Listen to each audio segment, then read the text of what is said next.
improvisé, hein, j'ai fait.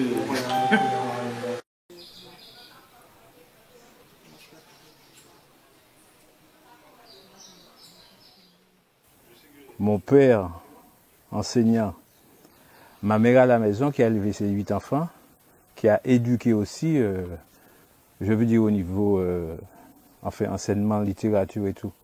Et d'ailleurs, ils se sont connus dans ce qu'on a appelé à l'époque un concert. Ils jouaient du violon et elle chantait. Ce qui fait qu'on a profité de ça. Le matin, tiens, il y a des fois, il se levait, puis il venait de chambre en chambre avec son violon donner la sérénade. Ma mère chantait. Elle chantait la peine, elle chantait la joie, elle chantait tout le temps. Donc j'ai été élevé dans ce milieu musical-là, enfin cet environnement. Et puis chance, mon tégard était en mi-temps en Morne. En haut du Morne, à peut-être 80 mètres, il y avait une maison. Émile faisait du pipeau, le pipeau à 6 trous. Et plus bas, Roger en faisait aussi. Et de chez eux, ils jouaient en duo. Et dès que j'entendais ça, j'allais à l'extérieur de la maison m'asseoir écouter. Et un jour, ma mère qui était sortie faire commission, comme on dit, elle est revenue avec un pipeau pour moi. La joie, je me suis mis à jouer, puis l'autre m'a dit, hey, tiens, viens, et puis qui m'a montré. Donc ça, ce qui fait que l'amour de la musique, j'ai toujours baigné là-dedans. Ce qui a fait peut-être de moi un musicien. Mes frères et sœurs aussi, hein, pratiquement tous s'y sont mis. Et le père Saïd, il y a eu 5 enfants d'abord. Et 4 garçons, une fille. Il y a eu un break de 5 ans et puis 3 autres. Donc il y avait les grands et les petits chez nous. Et avec les grands, donc il avait fait une chorale. Et le soir, les enfants rassemblés. Et puis on chantait première voix, deuxième voix. Donc on a eu la chance de profiter de ça. I want to be ready. I want to be ready. I want to be ready. Walking Jerusalem just like John. Les 5 plus grands en chorale qui donnaient ça. Mais j'aimais la flûte. Et je vois dans le magasin des flûtes en bambou. C'est Maxilla qui les faisait à l'époque. Donc je dis, il me faut en avoir une. Évidemment, j'économisais. Quand les autres s'achetaient un faux zen à 20 centimes, je mettais de côté.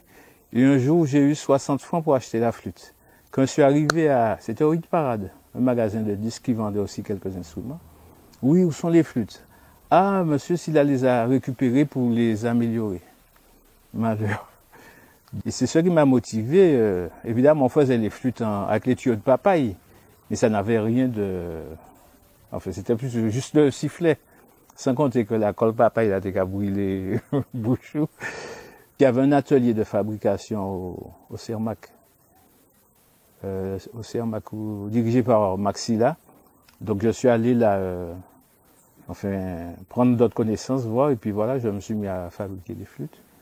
J'ai aussi la chance de connaître le plus grand, je veux dire comme fabriqueur de flûtes, fabriqueur C-O-E dans l'O-U-R, et Modeste, qui est vraiment un grand luthier, qui fait des flûtes d'une précision. J'ai eu la chance de connaître cet homme-là et aussi de comprendre sa façon de transmettre, d'apprendre.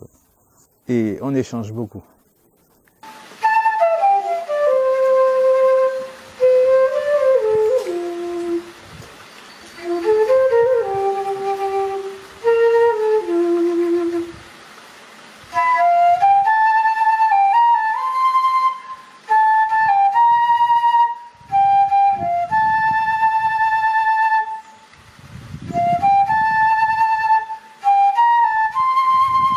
C'est vrai qu'au lycée, on apprenait la musique. On chantait du café, ne bois pas tant de café. La boisson des Turcs n'est pas pour un enfant. Et l'auteur, bon, on apprenait le vol du bourdon. Je me souviens des séances de musique.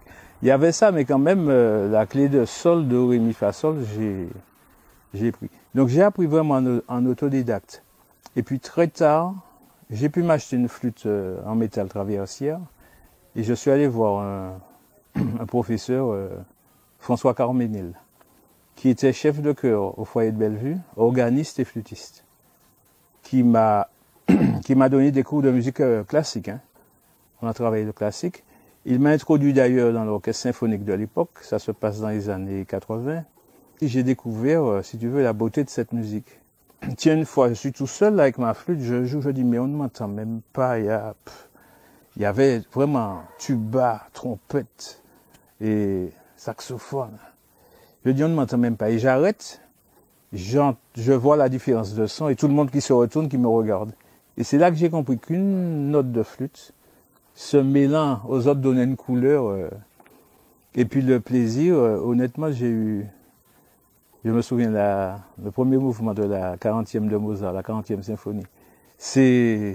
Quand on jouait ça, c'est vraiment, j'ai connu des moments je ne sais pas comment définir ça. Je me suis senti vraiment bien.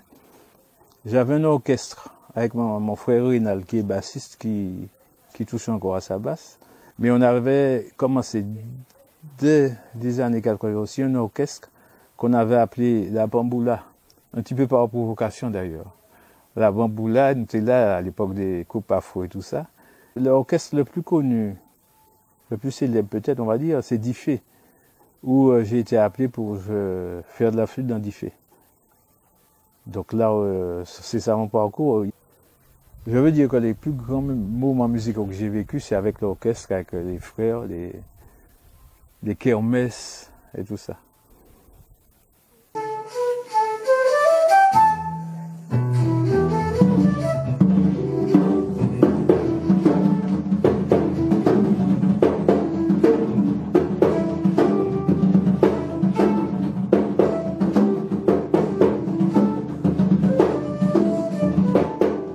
Je sors du lycée, je prends mon bac et mon papa dit « Qu'est-ce que tu vas faire comme métier ?» Je dis « Je ne sais pas ce qu'il fait comme métier, mais je ne serai jamais enseignant. » Il m'a dit « Jamais je ne serai enseignant. » Et je suis parti donc pour faire des études, mais mon père, pour la première fois de sa longue carrière, prend ce qu'on appelait des congés administratifs. Il devait être à Paris, moi à Bordeaux. Et puis un jour, il dit « Mais pourquoi prendre Je viens à Bordeaux aussi. » Et j'avais besoin d'ouvrir, enfin, mon business sorti en bas. Je lui ai dit finalement, on va pas, je rentre. Et à l'époque, on avait fait une réunion pour les bacheliers. On a besoin d'enseignants ici, ne partez pas. Restez enseignants, on a besoin d'enseignants.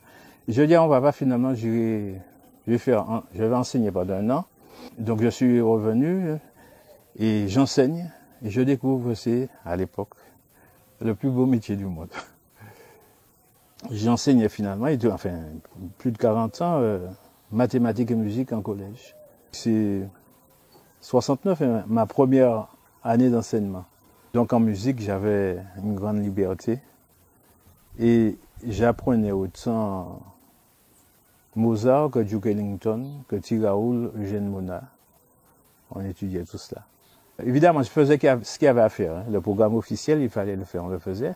Et puis la musique, c'est ouvert, hein. Il faut apprendre tout. Mais autant le contrepoint de Bach que celui des Pygmées, qui est encore plus, enfin pour nous, plus attrayant, on vibre plus en entendant. Donc voilà ma conception de l'enseignement et voilà, enfin j'ai pas regretté en tout cas.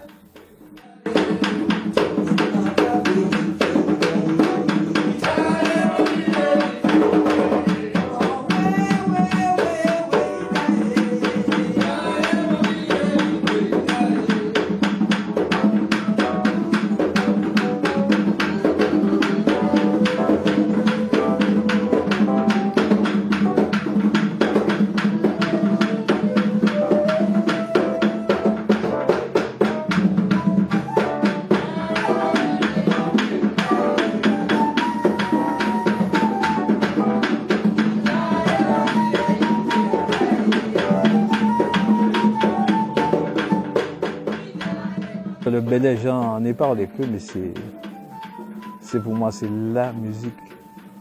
C'est la musique, c'est de là que partout d'ailleurs. J'ai encore découvert les ressemblances avec le blues. Et c'est vrai que j'ai pratiqué du blues, du jazz, que j'aime beaucoup. Mais le belay, c'est pas ça. Ça c'est de la musique. De la grande musique, justement, pour moi. Concernant le belay, c'est vrai qu'il y a un regain d'intérêt, c'est très popularisé.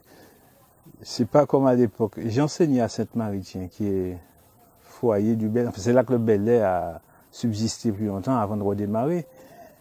Et il y a une élève qui me dit une fois, monsieur, t'ai vu samedi, tu chantais avec Thierry. Tu avais pas honte? Parce qu'à l'époque, dans les années 78, je crois, 78, 79. 78, 79, oui. Tu avais pas honte, un professeur, enseignant en collège, qui chante du belay avec les necks de tambour, avec Thierry. Enfin, c'était une musique qui était méprisée, c'est vrai. Bon, là, mais ça n'existe plus, c'est cassé. Mais je trouve que malheureusement, on a perdu beaucoup. On a perdu beaucoup. Parce qu'avant, quand j'allais dans une soirée belay, c'est ça qui ça joué tambour, tu as joué. C'est ça qui était ça chanter, qui a chanté, qui a chanté. Ça qui était ça danser, qui a dansé. Tandis que là, maintenant, je me permets de dire ça. Je pense qu'il faut le dire, puisque ce que je veux, c'est qu'on fasse mieux. On est allé trop vite. On est allé trop vite. Peut-être dans l'enseignement, dans l'interprétation, pour remplacer les autres, les anciens. On ne les a pas assez écoutés, on n'a pas assez attendu de comprendre et de recevoir. Et il y a beaucoup, on a perdu beaucoup, je pense.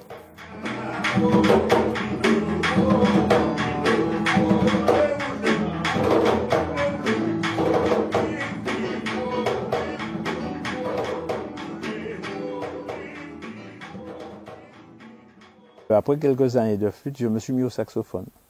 Saxophone alto. Et puis après, j'ai acheté un soprano et alors là, c'est un délice. Le saxophone soprano. Donc on va dire saxophone flûte. Donc c'est surtout guitare, flûte, saxophone. Le piano comme ça. Tambour, très peu, trop peu.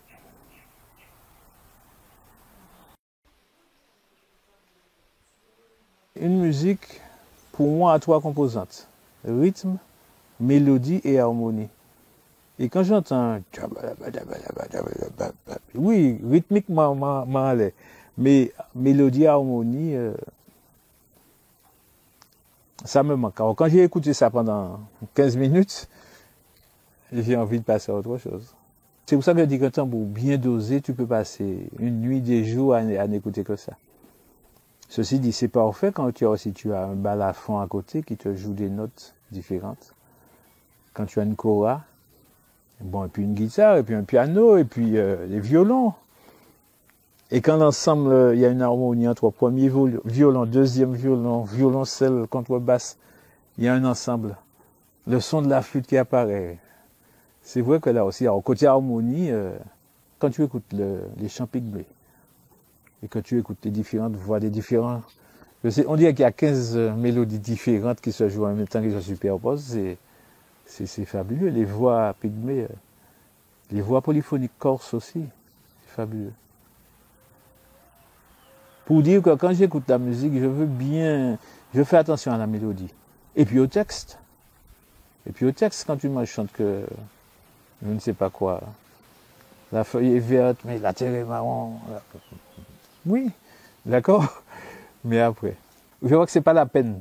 Entre nous, nous avons en blague, nous avons dit anti-bêtise, mais graver sur un disque, un texte, c'est l'occasion de dire quelque chose que je peux faire mes enfants, mes petits-enfants, mon arrière-petite-fille, écouter en toute...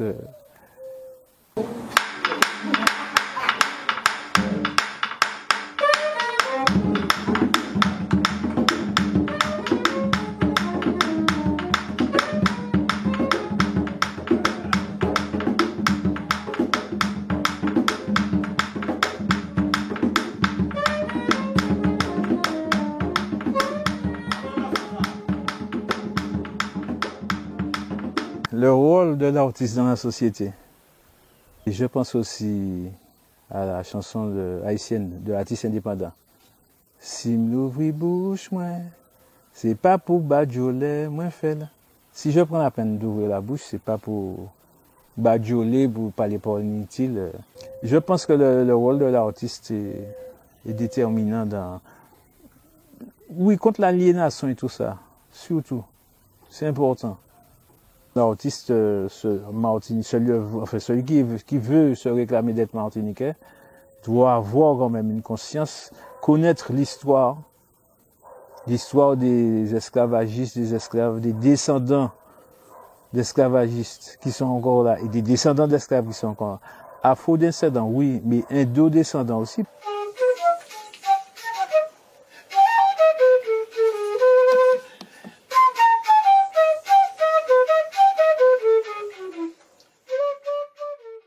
Je veux dire qu'il faut savoir, il faut avoir l'histoire. Il faut avoir l'histoire. Il faut avoir, moi, je suis content d'avoir lu Fanon. Quand je parle de culture, je fais attention, puisque je sais que je peux avoir tendance, comme il faisait remarquer, à prendre les méthodes de l'occupant. Fonctionner comme lui, raisonner comme lui. Oubliant que c'est une idéologie qu'il essaie d'imposer et qu'il n'y ait pas toujours la vérité. Je pense qu'un artiste doit avoir cette formation-là, doit le savoir. Alors, si tu n'agis, si tu es seulement guidé par une idéologie qu'on t'a imposée, si tu es formaté, que tu fonctionnes, tu vas prendre un micro ou bien aller danser comme ci, comme ça, comme artiste, et de te déclarer artiste martiniquais, je sais pas, il y a à réfléchir là-dessus.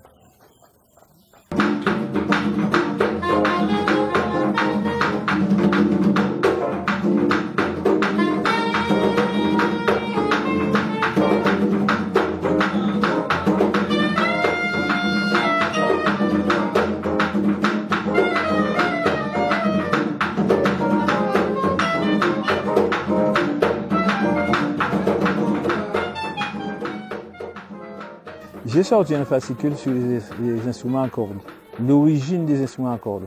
Comment un arc a été utilisé pour faire la musique est devenu une harpe avec une calebasse en dessous, un couille. Il est devenu kora, puis luth, puis guitare. Un jour, dans une classe, on parle musique évidemment, et un élève me dit, monsieur, tu sais, en Afrique, les gens sont tellement pauvres qu'ils sont obligés de faire des calebasses, des guitares avec des calebasses. Je lui ai dit, mais non. Il m'a dit, comment? Oui, monsieur, tu as dit ça, j'ai vu. Je dis, eh ben, attends. Et j'ai cherché sur des livres, des encyclopédies. J'ai fait des photos d'instruments, des photocopies, un arc. Et un arc, mais avec plusieurs cordes. Une harpe, autrement dit. Une calebasse en dessous. Ah, là, j'ai porté toutes les pêle-mêle et j'ai dit, essayez de me classer ça. D'après vous, du plus ancien au plus récent. Il y avait une guitare. Ah, ils ont mis ça en dernier et puis ils ont classé. Il m'a dit, mais voilà l'évolution. L'homme, il paraît même que ça a été un instrument de musique avant d'être un instrument de chasse. L'homme a faim. Il va chasser et puis dong, dong, dong, dong. Il invente un instrument. Et puis, l'as de faire dong, dong, dong, il a mis 2-3 cordes, dong, dong, dong. Ça commence à chanter. Et on découvre là, alors c'est ça que je raconte sur le livre. Et on découvre la caisse de résonance. Parce que par hasard, il a posé ça sur une calebasse, et puis il a vu que ça jouait plus fort. Ils ont fait un bérimbo, ils ont fait une kora. Les autres là, n'ont pas de calebasse. Bon, ils avaient des instruments, ils ont fait une boîte, ils ont fait un luth, ils ont mis les cordes, et puis... Donc le livre, c'est ce que ça raconte. J'enseigne la musique, il y a des textes qui sont tellement beaux. Mama, pitito, zombie la nuit. Mama, au pipi, tout a levé. Mama, anti-carré, zombie en fuite. En qu'attendons, qu'à chanter pour soulager Thierry. Puis tout petit, tout petit, tout petit. Il y a un couple qui dit. Mama, zéclé la pli, l'orage en zio. Mama, au pipi, tout a viré. Alors les élèves, monsieur, la pluie éclaire l'orage en zio. Ça veut dire quoi? Éclair, aïe, elle est fâchée. Donc, il faut une explication de texte, sans qu'on la demande. Hein. C'est parti, et puis on fait une explication de texte qu'on peut appeler explication de texte. Donc, pour écrire ça, j'avais besoin du créole. Donc, je me suis penché là-dessus, j'ai cherché. Et d'ailleurs, il y a un morceau qui est encore sur YouTube. j'ai fait le texte pour une chanson de Max Saé, Si ou t'es save, où j'ai écrit Si ou t'es save, S-I-W, t'es save. Et puis, c'est mes élèves qui me disent, mais monsieur, si ou, si man, si yo, si zot, quand tu écris si ou collé là, il me manque quelque chose. Il dit, pour que ça soit plus clair pour vous, si, trait d'union, ou. Et donc, c'est comme ça que j'ai été amené à réfléchir. Et je dis bien que c'est un grain de sel que je porte. Un grain de sel dans la langue, le monde dit, faut pas dire langue créole, faut pas dire créole. En tout cas, c'est langue matnique. Alors c'est ça, mes pièces de théâtre que j'avais écrites, les textes des chansons pour les élèves, que ça soit bien compris, ça m'a amené à réfléchir là-dessus et poser un certain nombre de questions sur la graphie. Poser un certain nombre de questions, porter mon grain de sel.